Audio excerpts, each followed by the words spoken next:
budi pekerti baginda Nabi yang sangat terpuji.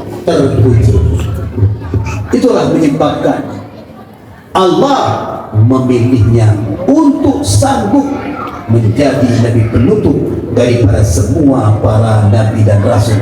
Allah telah mengabadikan akhlaknya dalam Al-Quran, wa innaka la'ala khuluqin adzim. Sesungguhnya Allah Ta'ala telah menciptakan profil Nabi kita lebih cantik daripada Nabiullah Yusuf. Cantiknya Nabiullah Yusuf itu asbab cantiknya Nabi Muhammad. Karena kecantikan Nabiullah Yusuf itu mukjizat. Hidupnya mukjizat Nabiullah Yusuf, yaitu cantik parasnya, dengan sebab mukjizat Nabi Muhammad. Allah Ta'ala telah menciptakan Nabi kita dengan suaranya yang merdu, melebihi daripada suara Nabiullah Daud. Merdunya suara Nabi Daud asbab merdunya suara Nabi Muhammad. Cantiknya Nabiullah Yusuf terungkap. Kenapa?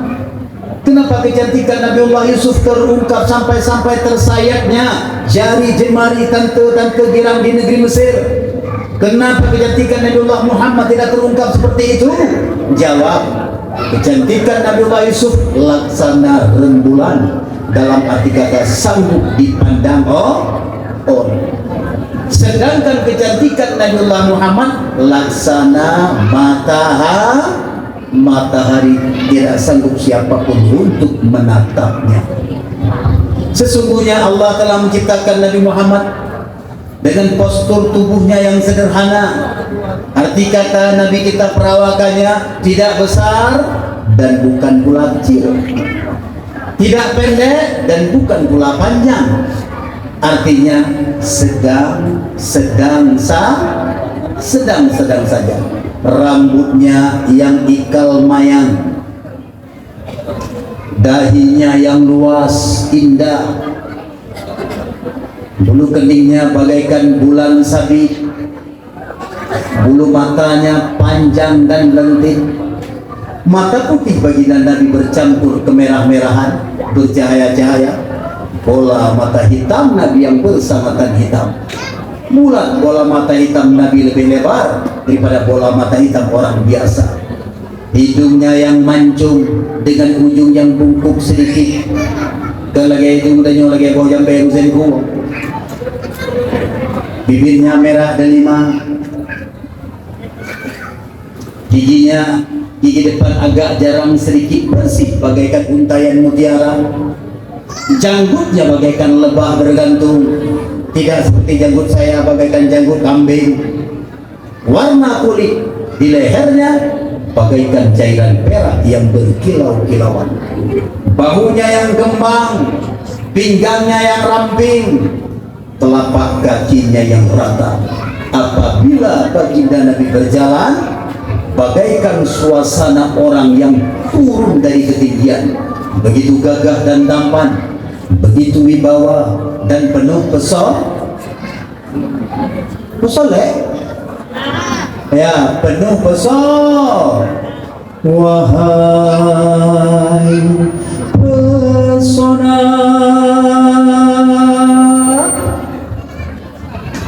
bagimu puja, ku memujamu melalui lagu, nada indah untukmu, oh wahai Maulana. Senandung fitrah ku memujamu melalui lagu, nada indah untukmu, oh wahai Maulana. Namamu selalu dalam ingatanku, dalam ingatan. Walau wajahmu tak mungkin ku hayalkan, tiada hari berlalu tanpa sabdamu,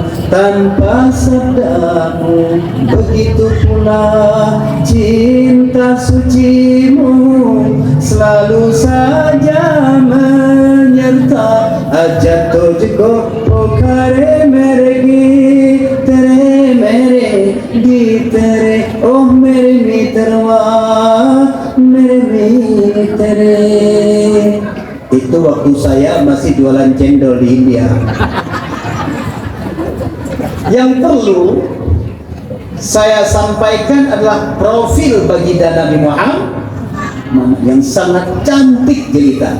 Wajarlah Siti Khadijah, janda yang kaya raya di negeri Mekah, jatuh cinta kepadanya. Wajar sekali. Kemudian di samping itu, rahmat berilmu sejahtera, mudah-mudahan senantiasa mengalir kepada keluarganya yang suci murni, permaisurinya yang selalu setia, yang telah rela mengorbankan harta dan bendanya hanya untuk Allah dan Rasulnya. Contohnya ibu-ibu seperti Siti Khadijah yang konon menurut riwayat Siti Khadijah itu adalah merupakan seorang konglomerat yang berkembang pesat di semenanjung Arabia. Harta kekayaan Siti Khadijah melampaui sampai ke luar negeri. Sepertiga kekayaan di dalam negeri Mekah milik Siti Khadijah. Demikian kayanya Siti Khadijah, tetapi tidak sedikit pun kurang cintanya terhadap Nabi. Bukti survei membuktikan pada hari pesta peresmian Nabi dengan Siti Khadijah, pada waktu itu sebelum mempelai lelaki hadir di istana di pelaminan, Siti Khadijah lebih dulu mempersiapkan 200 pemuda untuk menanti kehadiran baginda Nabi di depan pintu gerbang Khadijah yang kaya raya itu. Di tangan para pemuda itu sudah ada piring. Dalam piring itu penuh dengan intan berlian sebesar-besar biji jagung, sama dengan 200 piring. Apa tujuannya? Ketika baginda Nabi tiba di depan istana, dengan intan berlian itu ditepung tawarkan kepada Nabi sebagai beras padinya, sehingga berhamburan intan berlian di hadapan istana. Perintahkan untuk dipilih oleh fakir miskin untuk dimiliki. Begitu cintanya Khadijah kepada anak. Ibu-ibu cinta kepada suaminya. Kalau dia waktu pesta dulu dengan apa ditepung tawarin? Dengan berupa depo, dengan apa? Dengan berpadi. Tetapi Khadijah figur orang pertama yang berpadi lako dengan intan berlian. Lalu ketika baginda Nabi telah berada di atas pelaminan, Siti Khadijah berbisik dengan penuh manja. Apa kata Khadijah? Wahai permata dalam hidupku, wahai dermaga dalam jiwaku, mulai hari ini, mulai detik ini, semua hartaku yang telah Allah berikan kepadaku dalam dan luar negeri, bumi timur, bumi barat, bumi utara, dan bumi selatan, bukan lagi menjadi milikku, tetapi telah kuserahkan di hadapan Allah untuk menjadi milikmu. Bahkan diriku ini milikmu seutuhnya. Begitu dibisikkan oleh Khadijah kepada telinga baginda Nabi di atas pelamin. Nasaban Khadijah katanya, anak barang di bawah rupiah ada mutang pe 8 pek. Makanya ketika baginda Nabi menghabiskan harta Siti Khadijah tiada pernah habis semuanya harta Siti Khadijah. Tidak ada yang tersisa, tidak ada yang tersisa. Buktinya di saat detik-detik ia menghembus nafas yang terakhir, 3 hari sebelum Khadijah berpulang ke hadirat Allah, pada waktu itu Khadijah sudah dalam keadaan lapar. Kenapa? Apa nggak sanggup makan? Bukan. Tidak ada lagi bahan yang bisa dimasak. Tidak ada lagi bahan yang bisa ditanam, habis semuanya beras dan gandumnya. Dalam suasana lemah gemulai, dia memanggil putri yang tercinta Fatimah Az-Zahra. Nendaku sayang. Fatimah pun mendekat. Apa yang bisa saya bantu, Umi? Fatimah, Bunda sangat lemah sekali, nak. Mungkin Bunda akan meninggalkan alam semesta ini, sementara malaikat Israel sudah terlihat di mata Bunda. Tetapi Bunda takut, sayang, takut terhadap azab kubur. Maka oleh karena itu, mintalah sehelai serban yang selalu ayah gunakan ketika menerima wahyu. Lalu ambillah sorban itu, gunakanlah sebagai kain kafanku, walaupun hanya sehelai. Baginda Nabi mendengar dengan air mata baginda Nabi yang berlinang-linang berkaca-kaca. Dia mendekat Khadijah. Apa yang kau katakan itu, Khadijah? Bukankah pakaian yang kupakai ini milikmu, engkau yang membeli? Serban yang bertahun-tahun kupakai, engkau yang membeli. Semua makanan yang kumakan, bahkan umatku, engkau yang membeli. Kenapa di saat yang tegang seperti ini engkau tidak meminta kepadaku, Khadijah? Khadijah menjawab, aku malu kepada Tuhanku. Khadijah, dulu engkau kaya raya, akhirnya miskin cuma karena Muhammad ini. Dulu engkau bangsawan yang disegani, dihormati, semuanya sirna karena Muhammad ini. Apakah engkau kecewa terhadap peristiwa ini? Khadijah menjawab, wahai kekasihku yang kukasihi, semua harta kekayaanku telah kuserahkan untuk Allah dan Rasulnya. Semua kehormatanku, kewibawaanku telah kuserahkan segala-galanya untuk Allah dan Rasulnya. Aku sangat ikhlas, bahkan aku masih bersedia untuk membantumu. Tetapi kalau dengan harta, sungguh tiada mampu lagi.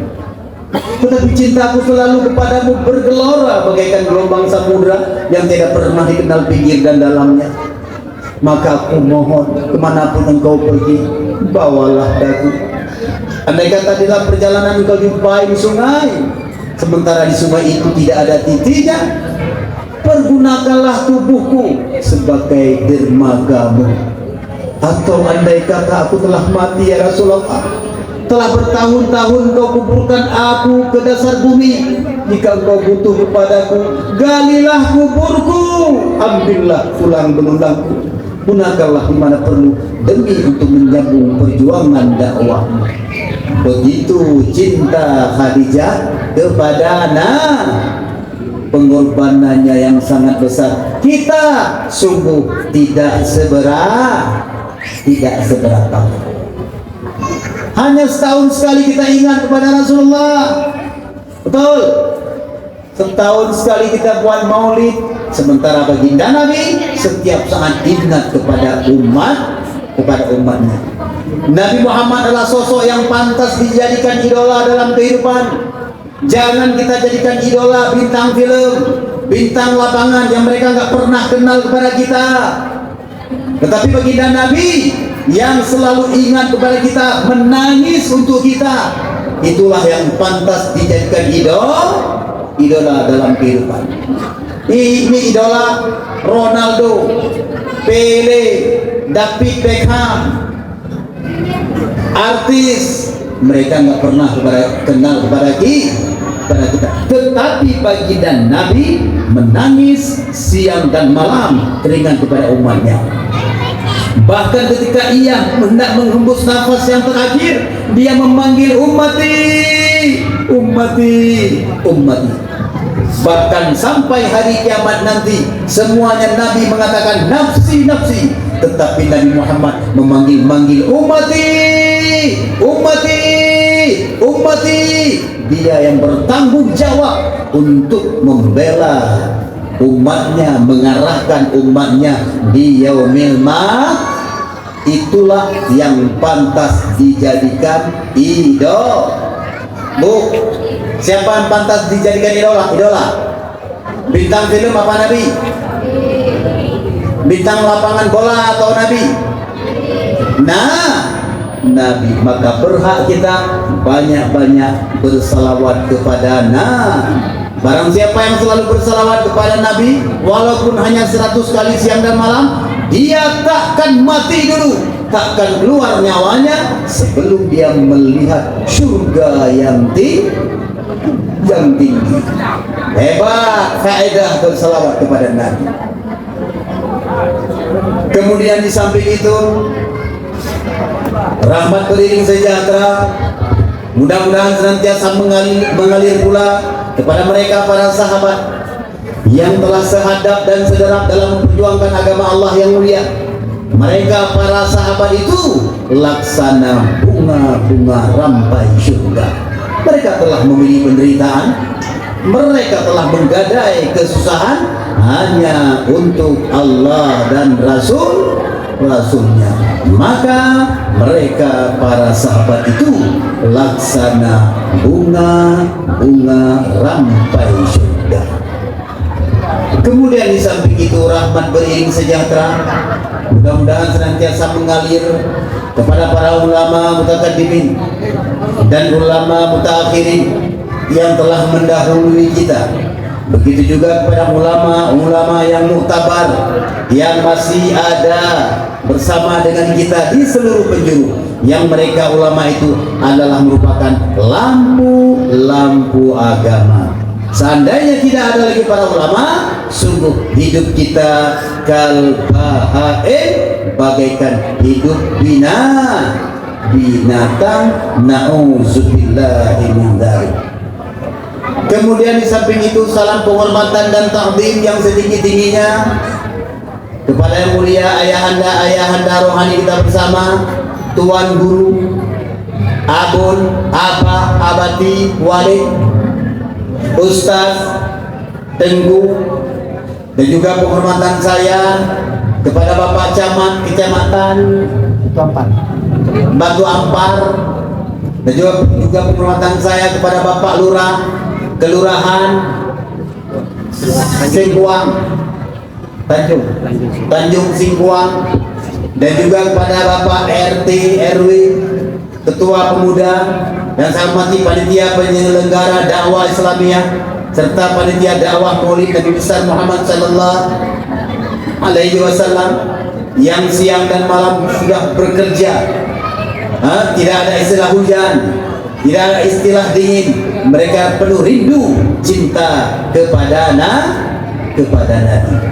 Dan juga penghormatan saya kepada tokoh-tokoh masyarakat yang nggak sempat saya sebutkan satu persatu, unsur-unsur pemerintah yang telah berhadir pada malam berbahagia ini, dan seluruh para pengunjung yang dirahmati Allah pada malam yang berbahagia ini. Bapak-bapak dan ibu-ibu sekalian, sebenarnya membuat perayaan Maulid, membuat kenduri Maulid bukan sekedar seremonial, tetapi hikmah yang sangat besar sekali. Sebelum saya sampaikan tentang riwayat Maulid, lebih dulu saya kisahkan sedikit tentang riwayat kenduri Maulid. Mau ibu dengar? Mau? Iya. Konon menurut riwayat, di negeri Mesir ada satu unit rumah, yaitu rumah Yahudi. Rumah Yahudi. Sementara di depan rumah Yahudi itu ada tetangga, yaitu orang Muslim. Jadi orang Muslim itu apabila sudah berada dalam bulan Rabiul Awal, mereka membuat kenduri secara besar-besaran. Mereka sembelih kambing, lembu, unta, ayam, semua mereka sembelih. Semua mereka korbankan untuk buat kenduri Maulid. Tamu pun mereka undang, sehingga tamu berduyun-duyun hadir siang, pagi, sampai malam. Sementara istri Yahudi yang berada di depan rumah orang Muslim itu penuh perhatian dari pagi bahkan sampai malam. Akhirnya ketika jam 12 malam, sambil dia golek-golek dengan suaminya, Belum mereka tertidur, istri berkata, Papi, ada apa, Mam? Kenapa sih, Papi? Orang muslim itu apabila udah berada dalam bulan ini, mereka membuat kenduri secara besar-besaran sih, Papi. Saya lihat berduyun-duyun orang berdatangan makan situ, bahkan akhirnya ada yang bawa pulang. Berdesak tamunya, berdesak-desak. Saya lihat, Bi, kenapa? Sang suami menjawab, Mami, itu orang muslim percaya bahwa bulan ini bulan kelahiran nabinya. Jadi mereka rayakan, mereka besarkan dengan cara mereka membuat kenduri, mengundang saudara-saudara mereka untuk mengikat tali ukhuwah silaturahmi mereka. Oh gitu, Pi? Iya. Karena menurut kepercayaan orang muslim, merayakan bulan Maulid itu membawa berkah. Oh gitu, Pi? Iya. Rupanya begitu asyik mereka berbicara pelan-pelan, akhirnya kedua-duanya tertidur pulas. Boh hidung tari jai ulangin, sunapha lanyan hame. Rupanya dalam suasana tertidur itu, istri Yahudi ini bermimpi melihat kembali rumah orang muslim itu didatangi oleh para tamu.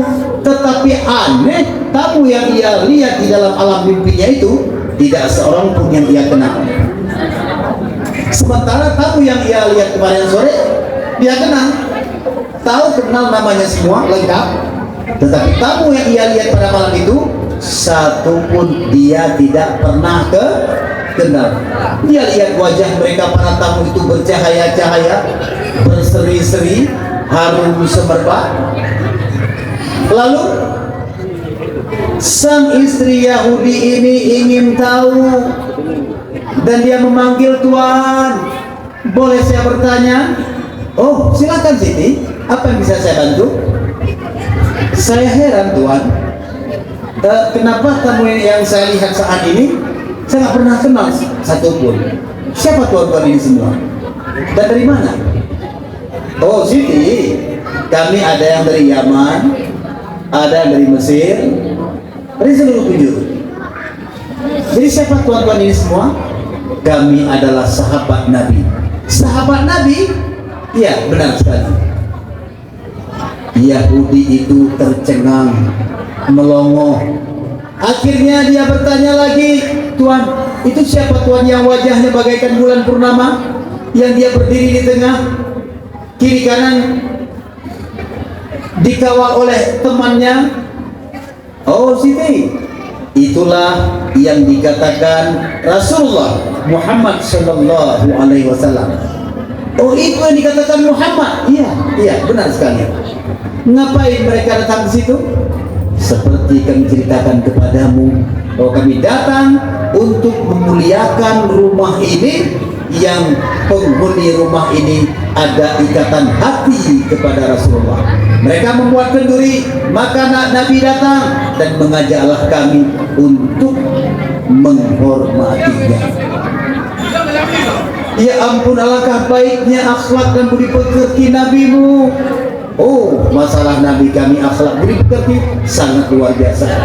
Tuan, rasa ingin hati ini tidak terbendung. Bolehkah saya menjumpai Nabimu? Oh, silakan Siti, silakan. Tidak ada masalah, silakan. Lalu istri Yahudi, dia bertaulah kepada anak. Bincang ijazah gerti jatuh uleh, karena kena menumpuk dengan Nabi. Bersih lagi akai dan mendenyo, waktu kena menumpuk mendengu baru raba jatuh, baru raba jatuh uleh. Kadang-kadang salah raba, bagus tinggu kado, ada eja naik palawro, tarik ini bagus tu kehantakan meja, tapi kangen roh dalam. Jadi istri Yahudi itu memanggil, Ya Muhammad. Nabi menjawab, labbaiki. Ini bahasa katanya, nyempal duduan Siti. Lalu istri Yahudi itu berkata, Muhammad, tidak pantas engkau menjawab panggilanku dengan suaramu yang lemah lembut. Kenapa tidak pantas itu? Engkau kan tahu bahwa diriku ini adalah merupakan seorang Yahudi, belum mempunyai agama seperti agamamu, wahai yang mulia. Siti, tenanglah. Allah telah beritahu kepadaku bahwa engkau bekal sebagai penghuni surga yang kekal abadi. Kaget istri Yahudi itu. Bagaimana ya Muhammad? Allah telah memberitahu kepadaku, engkau bekal akan menjadi pemeluk Islam yang sejati. Aduh Muhammad, telah terbuka pintu hatiku untuk menerima kebenaran ini. Ajarilah aku agamamu, wahai Muhammad. Nabi pun mengucap 2 kali syahadat.